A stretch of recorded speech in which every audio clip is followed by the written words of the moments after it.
السلام علیکم، کیسے ہیں آپ سب؟ امید کرتی ہوں آپ سب ٹھیک ہوں گے۔ Welcome to my channel story corner. چلیے چلتے ہیں آج کے قصے کی طرف، جس کا موضوع ہے 4 پرندے ذبح کرنے کی حکمت۔ حضرت ابراہیم علیہ السلام نے جن 4 پرندوں کو ذبح کیا تھا، جو کہ بعد میں اللہ کے حکم سے دوبارہ زندہ کیے گئے تھے، ان میں سے ہر ایک پرندہ بری خصلت میں مشہور ہے۔ مثلاً مور، اسے اپنی شکل و صورت کی خوبصورتی پہ گھمنڈ رہتا ہے۔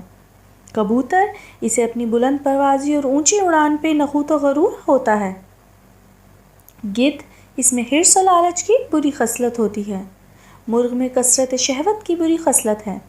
ان چاروں پرندوں کو ذبح کرنے سے ان 4 بری خصلتوں کو ذبح کرنے کی طرف اشارہ ہے کہ چاروں پرندے ذبح کیے گئے تو ابراہیم علیہ السلام کو مردوں کا زندہ ہونے کا منظر نظر آیا اور ان کے دل میں نور و اطمینان کی تجلی ہوئی، جس کی بدولت انہیں نفس مطمئنہ کی دولت نصیب ہوئی۔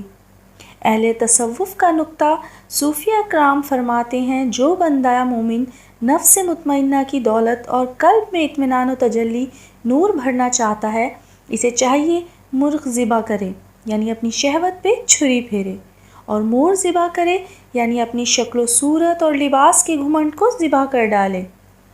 گدھ ذبح کرے، یعنی حرص و لالچ کا گلا کاٹ ڈالے، اور کبوتر ذبح کرے، یعنی اپنے بلند پروازی اونچے مرتبوں کے غرور و تکبر پر چھری پھیر دے۔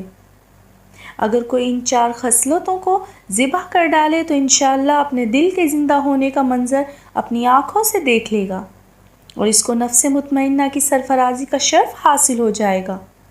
امید کرتی ہوں یہ ایمان افروز و سبق آموز سچا واقعہ آپ سب کو پسند آیا ہوگا۔ پھر ملیں گے ایک نئے واقعے کے ساتھ، تب تک کے لیے اللہ حافظ۔ جاتے جاتے چینل کو سبسکرائب، ویڈیو کو لائک اور شیئر کرتے جائیں۔ شکریہ۔